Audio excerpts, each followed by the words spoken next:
रे ठोकलस के मारी किली टूट गई रे सोया लेते लेते सुत गई रे सोया लेते लेते सुत गई रे सोया लेते लेते सुत गई रे सोया लेते लेते सुत गई रे भतरा आइल खटी के सुतल हमसे सटी के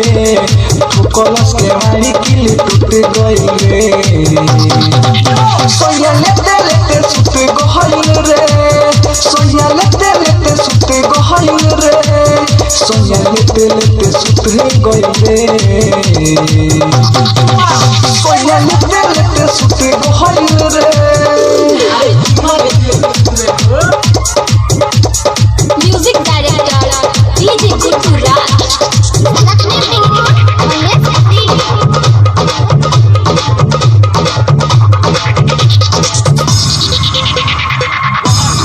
खोली के खाताऊ बही कहलसी साफ दतु सही दिन में काका तू कइलू मोहल्ले बा कौन रही मुँह हमारी जब ओ बेरा सुखल खिसी भातारी जब घरे में घुसल हंसी के हम बतियनी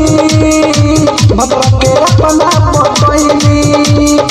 चक्के में सखी दिया बुझ गई रे सोया लेते लेते सुत गई रे सोया लेते लेते सुत गई रे सोया लेते लेते सुत गई रे सोया लेते लेते सुत गई रे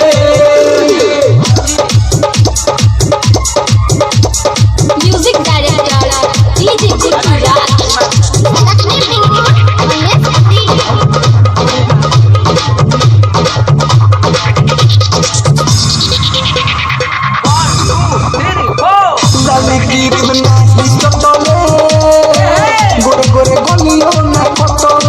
हलचल दिने से सजना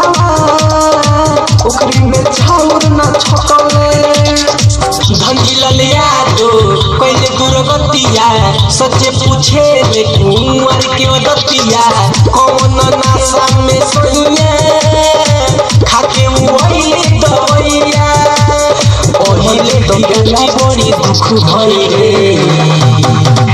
सोया लेते लेते सुत गई रे सोया लेते लेते सुत गई रे सोया लेते लेते सुत गई रे सोया